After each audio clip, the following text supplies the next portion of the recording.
This is Zach. And this is Noah. And this is Zach and Noah Take on the World, a podcast about one thing. Everything. And this man was just saying he was going to butcher it, and we Right away, I tell you. We made it. We made it. So this is episode 5. We're crawling along here. Pretty good clip. And technically, This whole time. say what? We've been in quarantine for the last 4, right? Yeah, pretty much. And then the half episode. Yeah. And then that. What was that last thing you said? I was saying it was right before it happened. I feel like the first one we did, because that one was in person, and That's the rest right. are not in person. That's right. And it wasn't a video. It was just audio. But do we have a show for you today, guys? Just wonderful. You might notice something new, what quarantine can do to you. I already got the shadow coming in. Yep. And we'll talk more about that a little bit later, because we got, as normal shows, we got 2 parts and then our song recs at the end. We're going to keep on rolling with that format unless anyone tells us that it sucks. One of the people that listen to it, yes. And if my mom says she doesn't like it, I would gladly change it for Dana Grant. Well, good to know. Shout out to Leanne Horner, the moms. Ooh, the mom wouldn't be here without him. That's right. That's literally true. All right, so we're going to roll through 4 sports stories from this past week. And, man, just so much continues to happen in sports, even without actual games. Yeah. I mean, obviously that's part of it. But first up, a little NASCAR, which I don't know. Were you ever a big NASCAR guy, like maybe like a kid growing up? Because I definitely was a kid. So I was never a huge fan, but I will say, growing up, my whole room was decorated with Jeff Gordon on the walls. Of course. Had the Jeff scheme wallpaper going around the rainbow. I had a Jeff Gordon jacket as a kid, like the jacket they would wear. I had a DuPont with the rainbow. I did. Huge Jeff Gordon fan. I think they kind of pushed that onto me. I don't know why, but maybe I like the car. But yeah, and then me and my dad and my brother for the past 5 or 6 years, probably longer than that, I've been in like a fantasy NASCAR league, and we do have our own league where every week you pick 2 drivers and you just kind of keep up with it. And one time I won the most money I've ever won from fantasy sports by winning that league. Never watched a single race, maybe 1 or 2, but I did my research. Yeah. I looked. No, so it's interesting. Been playing the game lately, as you know, NASCAR Heat 4. Playing with my brother a lot. It's definitely fun. Been to a few races because I lived 25 minutes from the racetrack for most of my life. So, but no, never really a big fan. But so Kyle Larson was in the news this week for all the wrong reasons. All of them. He was during iRacing too. Yeah. It's one thing to like do what he did, and you can look up what he did. I don't want to talk about it too much. We discussed this kind of off the podcast, but he did. So he said a racial slur during an iRace, and he lost a lot of sponsorships, and he was fired by Chip Ganassi Racing. I think, as anybody would assume, he wouldn't be. You just can't in this day and age, and just especially with that word, you just can't do that. And I mean, he said he was sorry, but that's what everybody does after they get caught for something like that. So yeah, I don't know. Yeah, well, I mean, I think that's just almost kind of, I don't want to make light of it, obviously, but it's kind of another one bites the dust in this. You said, while it's obviously never been appropriate for anyone to use that language. Yeah. In today's culture, it's gotten to the point of, think about, Donald Sterling, obviously an extreme example, but where there's ramifications in the sports world for those kind of actions, whether they take place during sports events or not. And but there's just like history of this. So it's like, I don't know. I don't think anybody thinks it's okay to like say that. Definitely. Well, I'm sure people say it behind closed doors, but I'm sure like you got to know at this point you're going to get in trouble. Like it's wrong. Like we can condemn it. It's not like you don't use that language, but still like you're going to get in trouble for it. And I don't know if he just wasn't aware of his surroundings, aware that people were listening. I mean, I didn't really look too much into it to see. I know it was online, but I don't know if it was being streamed. It must have been. I had to Um, have been. so Yeah. yeah, I don't Yeah. know. It'd be interesting to see what goes forward with him. I know. I mean, he's out of a job right now, so Yeah. but Yeah. Kyle Larson. He's born in '92, like me. Just looking him up. Um, he was he was eighth in the Cup standings, 4 races he was in. he's always been one of the up and comers. I mean, 27, decently young guy, and I don't know. You never really heard anything bad out of him until this point. I Yeah. don't know. Yeah. So we'll see what happens. But yeah, 10th at Daytona, 9th at Vegas, 21st in California, and 4th at Phoenix. A good start to the season. He's doing all right. He was forgive the pun, but he was rolling right along until Yeah. stumbled over something. I'll introduce number 2. Obviously, big news in North Carolina. Christian McCaffrey's made the highest paid running back in the NFL, $16 million a year, topping Ezekiel Elliott's 15 and Le'Veon Bell's 14.1. 4 years here in Carolina. Obviously, the discussion we've had on this show before about Cam Newton getting let go and bringing in Teddy Bridgewater, and this is who the guy is for Carolina right now. This is who the guy is for the Panthers, and I think people will say, well, he's a running back. Like, running backs aren't as valuable as they used to be, and Matt Rule was said, and I think he's right. He's a weapon. Yeah. Over 1,000 yards rushing and receiving last year. So I mean, he serves as almost like in high school where you recruit people and it says their position is athlete. Yeah. Kind Pretty of much. what he is on the offensive side of the ball. So And normally, like, I wouldn't say running backs are necessarily worth that, just because like you get hit so much, you can easily break down. But he does seem to be a healthy enough guy. And if he was just running the ball, like, maybe he wouldn't be worth as much. But he does everything, like we said, catches everything. Especially with a new quarterback, new coach. I mean, he's somebody you can rely on out of the passing and running game. So I think it's definitely for yards from script. sorry, I was opening a tab and that was Stephen A. Smith. Ugh, that's for another time. Sorry, I was pulling up his stats and Stephen A. started talking. But yeah, so I think I'm looking here at his statistics. Last year, 4th in the league in carries, 3rd in yards, 3rd in touchdowns, 10th in yards per carry. So he touches the ball a lot for the Panthers. I mean, I've actually watched a few games this year, which was more than I'd watched in a while. I mean, always on the field. Like, if he wasn't on the field, it was news that he wasn't on the field for an offensive snap. He's not exactly the biggest dude either. 5'11", 5. So they'll have to hope he stays healthy. We're both older than he is, by the way. Gosh, that's so weird. That's so weird. That blows my mind. But yeah, the 1,000 Club. That's right. Last That's right. That's right. Why don't you lead us into number 3? I will say that I had the list in front of me and I forgot, but I just remembered that it is the Colts rebranding. Yes, it is. It didn't do too much of a change. Oh, I got Stephen A. Smith talking now too. I think I was on the same link. It's everywhere. So yeah, Colts changed. Obviously, I do like the classic look. Honestly, I always liked the Colts. It was very understated. Mm-hmm. Obviously, they were one of the most prominent teams like in the NFL during my childhood and growing up, just Peyton Manning. Yeah. But yeah, I want to, just because we only have like limited time here, let's focus on the main thing. I would say is alternate logo with the state of Indiana and the holes like the horseshoe. And I think I said this to you before. I would be okay if it was one of them, but not both at the same time. It's just a little too much.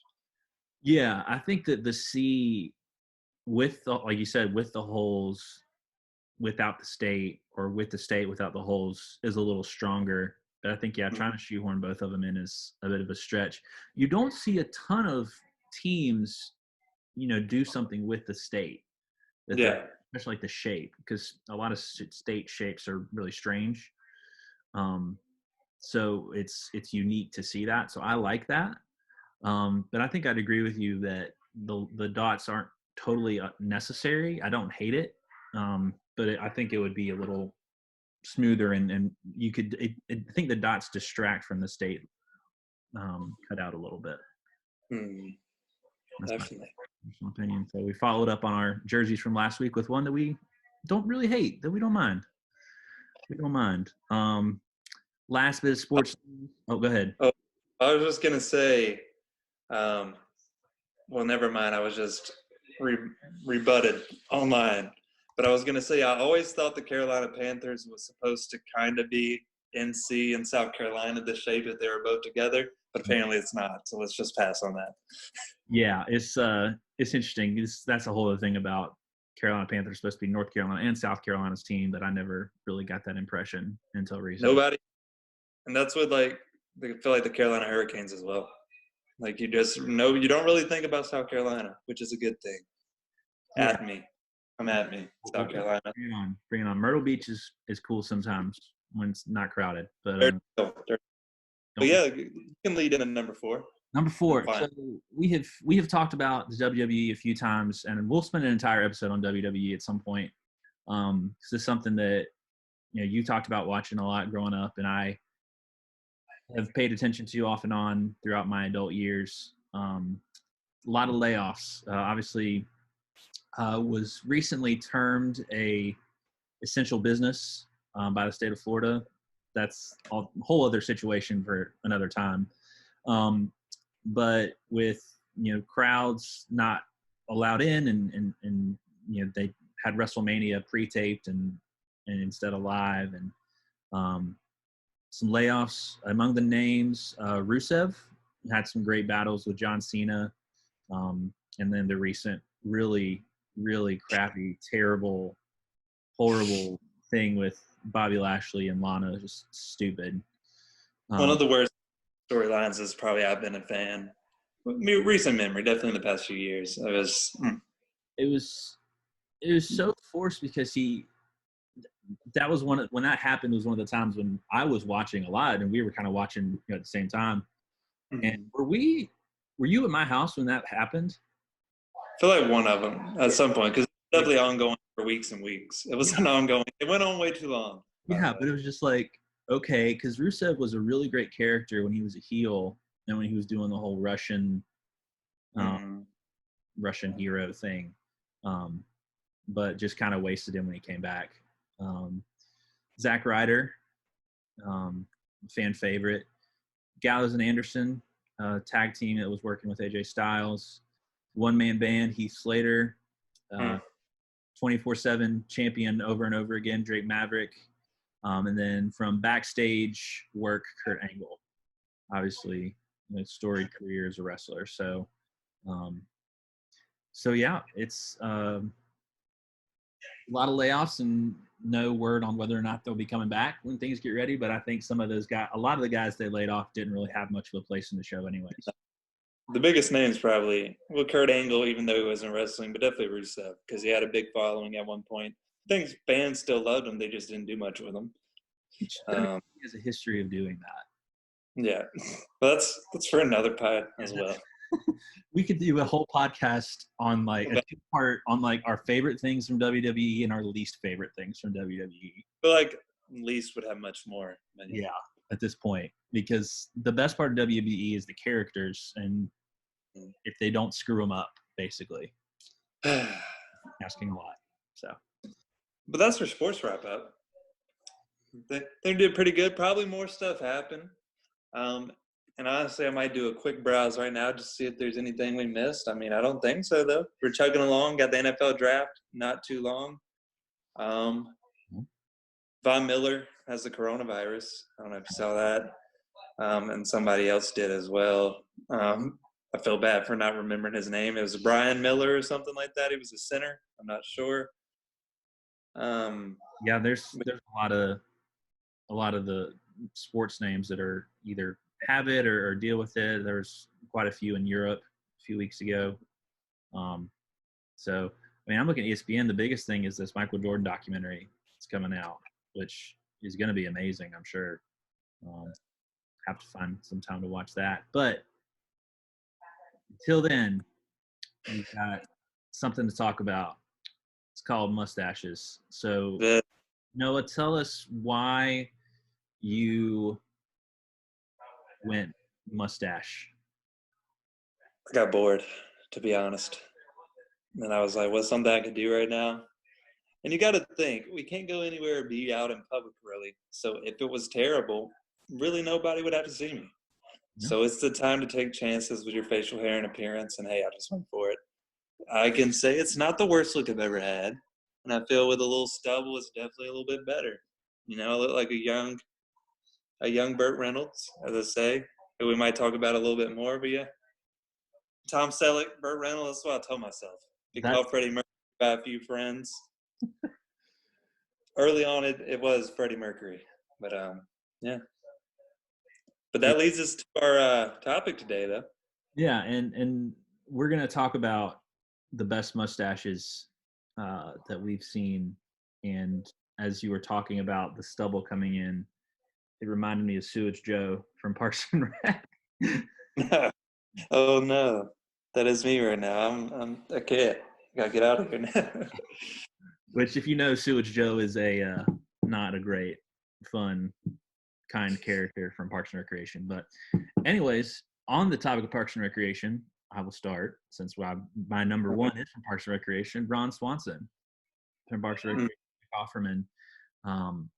I mean, just it became a plot point when he lost his mustache at one point. So that shows you how integral the mustache was to his character. Just a very well written character.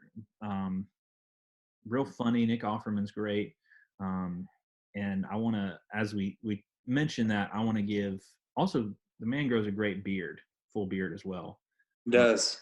But the mustache is pretty solid, and I want to give a shout out to another NASCAR individual, Dale Earnhardt, who had a very similar kind of mustache. But Ron Swanson, Strong.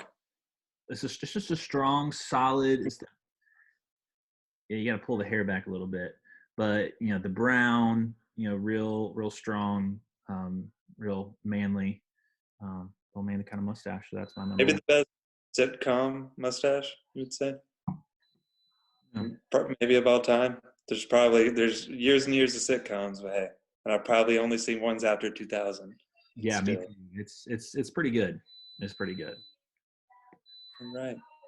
And I'll just I'll go into my number one. I'm not sure if it's my number one. I just remember who I chose.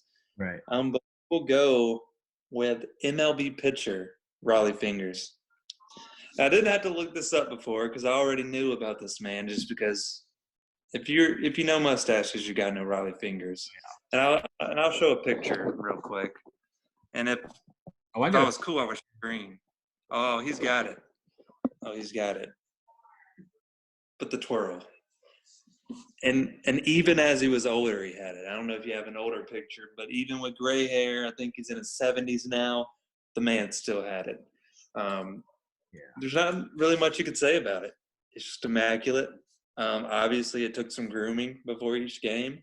I don't know how it held up with maybe sweat, but even though he even had it when he was older, it's a commitment to a look, and I can appreciate that. That's longevity, and it's just beautiful. There's not more I can say. I mean, we could talk about Raleigh for a little bit. His name is Roland Glenn Fingers, known as Raleigh. Which for a pitcher, I don't think you can get much better for a last name than Fingers. But yeah, I think you were heading this direction of a really, really, really good pitcher. He's not just the mustache. No. The second reliever elected to the National Baseball Hall of Fame, 7-time All-Star, 3-time World Series champion, was even the AL MVP and Cy Young winner in 1981. 81 was a good year for the Fingers. Sure was. All-Star, MVP, Cy Young, saves leader. Yeah, just jersey number retired by both the Athletics and the Brewers. So not just a nice mustache, but actually a real solid baseball player for sure. My number two is going to be Carrie Ellis in The Princess Bride. Princess Bride is my favorite movie, and we'll get to movies eventually. But this look of, it's not a big mustache, but it's the perfect accent mustache is what I'll call it. Where it's like it's not going to be the main feature, but it contributes to a look. It's not something that's going to stand out and be a big deal, but it just contributes to the look. And for me, I love The Princess Bride, favorite movie, so got to include it on the list. Right. I like that we go a little bit different, a little off the grid with it. A mustache doesn't have to be thick to be good. All right. It's not always about the size. It's just kind of how it accentuates the face, and that's a great one right there. But I'm gonna keep. It's about accompanying the man. And I think nothing accompanies the man better than Sam Elliott's mustache. Obviously, storied career in acting. Kind of made a comeback, not a comeback, but came back into the spotlight with A Star Is Born. Wonderful performance in that movie as Bradley Cooper's brother, I believe, which is much older, which was always a little jarring. But I still think he played a great role. You could show it, but I have it up here as well. Just look at it. Specifically, Big Lebowski, great stash, but he has it to this day. Maybe not as full, as long, but like when you can transition from a color to a gray, I think the gray really, really seals it for me. Well, I think Sam Elliott had he appeared in Parks and Recreation a couple times and had the mustache. So if you haven't seen him in a movie, you might have seen him there. He was the other Ron. He was Ron Dunn from Eagleton. But yeah, just a real solid mustache, and like you said, can rock the gray mustache. Like you said, it takes a special ability to be able to transition mustaches from one hair color to another. So.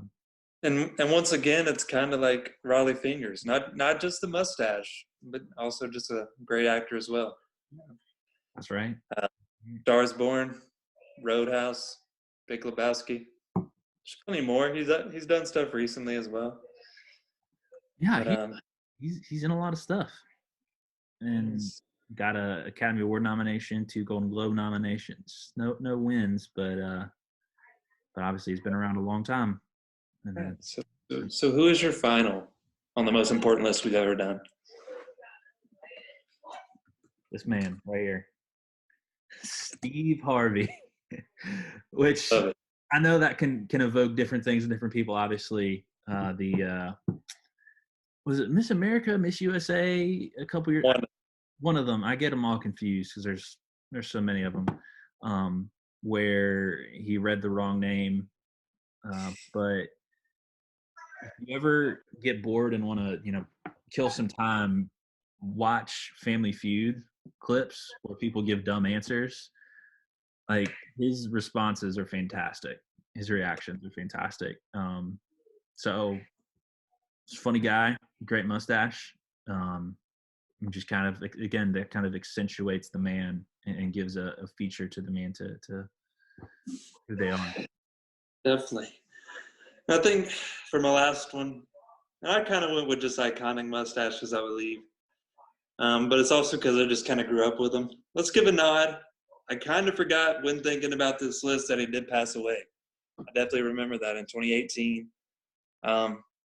Iconic, just like Sam Elliott. Smokey and the Bandit. What I seen him in was The Longest Yard. That's like the only connection I really have with Burt Reynolds, but he still had it then. And yeah, there's not much you could say about it. Yeah, wonderful. I think Sam Elliott. You mentioned Sam Elliott as far as his mustache and pairing a mustache with a good like cowboy hat for whatever reason. It's just it's a look. It's a classic, iconic look. And Sam Elliott in a lot of his movies, we saw the picture from Big Lebowski earlier, and then Smokey and the Bandit, Burt Reynolds from that. Just a classic look. And so I think y'all can see from this discussion that we are fans of really good facial hair. It's true. Joe Exotic. Not that we can always pull it off ourselves, but I think Noah's doing pretty good right now. I've gotten decent reviews. I don't know how long I'll keep it. Maybe definitely till quarantine. But yeah, I do like the full beard, so I'll probably just grow the beard back. But yeah, I think that I've tried before but my hair is too light. It's not dark enough for you to see it whenever it's out. So don't look for me to do it anytime soon, because again, you really wouldn't be able to see it. So all right, we're going to move into our last segment, song recommendations. We do it every week. We got a playlist on Spotify. We'll put that link in the description there at the bottom, so you'll be able to find it and see what we're listening to. You'll note that we've got a lot of songs in there already. We've got every song we've recommended so far on the podcast, as well as a selection of songs from a discussion we had a couple weeks ago about music we're listening to during COVID-19. We'll keep those in there for a while, probably not forever, but for a while. So check those out, and then we'll keep the recommendations in there forever, as long as at least 5 people watch this on YouTube. We got the last one up really late, so I was having issues with iMovie and YouTube, but finally got that worked out. But anyways, Noah, hit us with your song recommendations, and please tell me how to say this artist's name, because I've never figured it out. I honestly don't know. And I just thought about that right before we were going into that. I was like, I really want to know how to say his name. But I know why he uses it. I guess it's 1992. So Quinn, XCII, is what I want to call him. But I guess it's Quinn 1992, because that's probably when he was born. I think I looked it up at some point. May 6, 92. Yeah, so that's definitely what that is. But yeah, it's XCII and the Roman numerals for 1992. But yeah, the song is 2/10. Very poppy song, but also very just kind of chill. And like, I feel like these days, like songs are either like super serious or always about love or something. And this is just about having a party when you're a kid. And all you need is 2/10. All you need is $20 for a real good time. I'm not sure if this means something else. I've never looked at the actual meaning of the song, so nobody tell me if there's a deeper meaning, because I think they're just trying to have a party. And yeah, very catchy. The music video is just kind of fun. Them trying to have a little party as teenagers. Because he talks about his parents getting very upset if they knew what they were doing. So yeah, I think it's just a teenage party. If it's more, don't let me know. I don't care. Oh man, I love this line. But who's got the dead presidents? Because mine remain non-existent. This is true. Great line. Great line. I'll have to go listen to that one. I haven't listened to that one yet. The song that is my pick for this week. So you'll hear this man many times over within the next as long as we do this podcast, because Dean Lewis is one of our favorites. We talked before about how Noah introduced me to a lot of music, and that is one of them. The song is Hold of Me, which really you could pick any song from the album that's on. It's called A Place We Knew. You could pick any song and it'd be my song of the week. I was reminded of him this week somehow and just started listening to that album. I listened to it over and over. So good, great songwriter, real good sonically, music wise. So it's a good solid track of about emotion. It's about love, because I see he writes about love a lot, but is really creative with it. And I think is really good at it. So that's my pick. Hold of Me by Dean Lewis. Shameless plug. I met him. That's all. You did. Briefly. Wonderful acoustic show. Wonderful man. Just a nice guy. Didn't you had some kind of interaction with him, right? So, well, we just bought VIP tickets to see him, but I did bring him a Denny's gift card. That's right. Because he had been buying Denny's a lot on his North American tour and saying it was his favorite place. I'm not sure if he ever used it. I'm hoping he did. Dean, if you ever use my gift card, let me know. I know you watch this every week. So yeah, great man. Definitely. But yeah, I guess that's it for the pod. Yeah, fun follow on social media. Dean Lewis is. Yes. Yes. So, yeah, I interrupted you. What were you saying? No, I was saying, I guess that's the pod. I feel like we did good on time today, you know. We kept it succinct. Y'all can go do other things now, like, I don't know, whatever people do these days. Watch Brooklyn Nine-Nine. I've been binging that lately. I've been telling you to watch it. I expect you to have it all watched by next time. All right, we got 7 seasons or so. You're fine. Well, my wife and I are on the 5th season of Community, and then after that, we got one more, and then we'll have to either go to Brooklyn Nine-Nine or finally watch the final season of The Good Place. We'll figure it out. I like the place, but I'm saying 9-9. Good times. Good Hey, times. Terry Crews, man. Terry Crews. I do like Terry Crews an awful lot. He's been in a couple of things I like. If The Good Place is on Hulu, then if the season 4 of The Good Place on Hulu, then we might just have to get Hulu and roll through that. Yeah, it might be. It might be. Yeah. All right. Well, that's it. As always, you can follow Zach at Funko Pop Zach on Instagram. I feel like we've been more quiet with our cards and stuff lately. We said last week we were trying to scale it back a little bit, but I am back in the game slightly with a stimulus check. I may or may not have paid a certain amount of money to be in a break tonight where I got the Chargers, so any Chargers cards will go to me. Nice. But there's a good opportunity I'll get something. Obviously we know why I'm doing the Chargers. I mean, Easton, yeah. If there's no Easton stick, then I mean, maybe you'll get something good. Maybe a throwback LaDainian Tomlinson or something. I mean, love LaDainian. Their other rookies were like Drew Tranquil, which is a great name, and he spells his name Drue. So Drew Tranquil. I like it. That's nice. But yeah, and you can follow me at Card Collector. And our thing is, let's not talk about the bad week for Michigan basketball. We did get Juwan Howard's son. We missed out on a recruit. Then one recruit decommitted and decided to play overseas. It's fine. He was probably our best recruit in years. He was a 5-star, but it's fine. I'm okay. But we are Zach Know What Takes on Instagram. We're also on Facebook and other things, but obviously we don't keep a lot of it updated these days, and I will do better on it. It's obviously my fault. I just forget, but I will do better. It's okay. It's a weird time for everybody, and we each have stuff that we're keeping up with for work, and so we have time sometimes to put stuff on Instagram, and sometimes we don't, and just follow our individual Instagrams, and you'll find more there. That's be more up to date and relevant for what we're doing. All right. Yeah. This has been another episode of Zach Know What Take on the World. Podcast about one thing. Everything. Goodbye. See ya.